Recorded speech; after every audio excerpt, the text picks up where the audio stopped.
Welcome back mga ka-TV. Ang video na tatalakayin natin ngayon ay ang chapter 30 ng The Beginning After the End, at kung bago ka lang sa channel ko ay huwag mahiyang mag-like, subscribe o follow at i-click ang notification bell para ma-notify ka sa susunod na video. Paalala, ang video na tatalakayin natin ngayon ay maaaring mag-iba mula sa ilalabas na anime.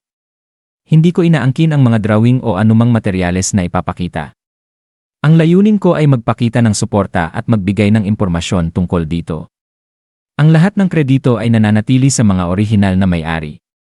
Maraming salamat. Habang naghahanda sina Arthur at ang kanyang pamilya na lumabas upang magsanay ng sparring, bigla silang naantala ng isang lalaking may suot na salamin na dali-daling pumasok sa bahay. Halatang gulat at naghahanap ng paliwanag. "Ray, narinig kong buhay pa raw ang anak mo. Anong nangyayari?" Sigaw niya nang makita ang pamilya na patungo na sa bakuran. Kasunod niyang dumating ang kanyang asawa at anak na babae. Mula sa pananaw ni Arthur, agad niyang napagtanto na ito ang mga taong nag-alaga sa kanyang pamilya habang siya ay wala. Ipinakilala siya ng kanyang ama, si Reynolds, sa kanila bilang kanyang anak. Ipinagmamalaking totoong bumalik na si Arthur. Ang lalaki ay si Vincent Helstia, matagal ng kaibigan ni Reynolds at may-ari ng Helstia Auction House, kung saan siya kasalukuyang nagtatrabaho. Magalang na yumuko si Arthur at ipinakilala ang sarili kina Vincent at Tabitha, humihingi ng paumanhin para sa kalituhan, at ipinaliwanag na siya mismo ang nag-utos na huwag ipaalam sa iba ang kanyang kalagayan. Nabigla si Vincent sa pagiging magalang at mahinahon ni Arthur, at pabirong nagtanong kung totoo nga bang anak siya ni Reynolds. "Sigurado ka bang anak ka talaga ng tatay mo?" Tanong niya na sinagot ni Arthur ng may ngiti. "Madalas ko na pong marinig yan, pero..." Nagtawanan sila habang si Tabitha naman ay mainit na tinanggap si Arthur sa kanilang tahanan. Ipinakilala rin nila si Lilia, ang kanilang anak na halos kasing edad ni Arthur.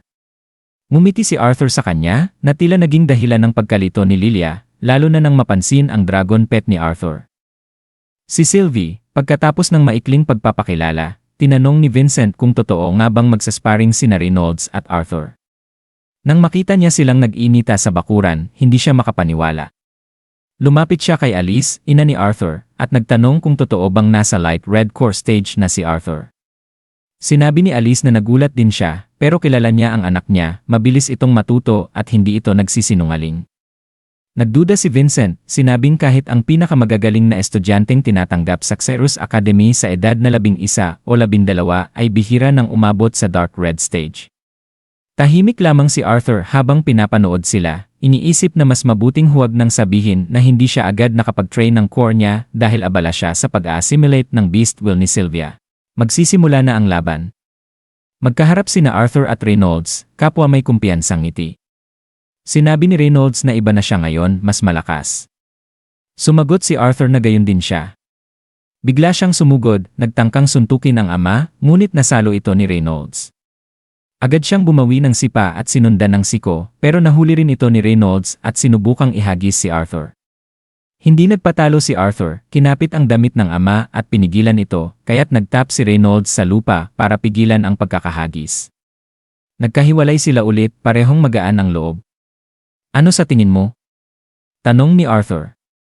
hindi masama, sagot ni Reynolds, pero ngayon magpapaseryoso na ang tatay mo." Bigla niyang pinagsuntok ang kanyang mga kamay at sumiklab ang apoy sa paligid ng kanyang kamao. Ipinagmalaki niyang nakamit niya ang kakayahang ito matapos umabot sa dark orange core stage. Sa isip ni Arthur, ipinaliwanag niya ang sistema ng magic sa mundong ito. Karamihan sa mga magulang ay nagpapagawa ng mamahaling pagsusuri upang matukoy ang elemental affinity ng kanilang anak, kung anong elemento ang natural nilang kayang kontrolin.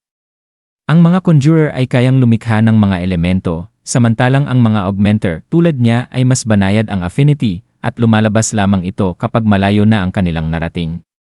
Si Reynolds, bagamat walang formal na pagsasanay, ay natutunang likhain ang apoy matapos ang taon ng pagsisikap at pag-abot sa orange core stage.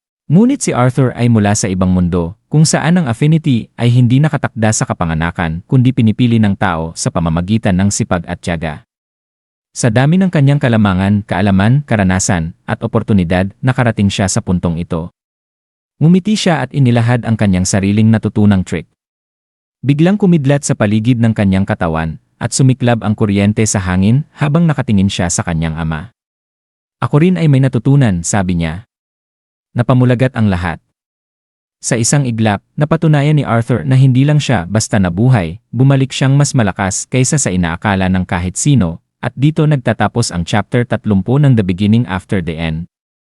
Patuloy lang po sa pagsubaybay hanggang sa susunod na kabanata. Paalam!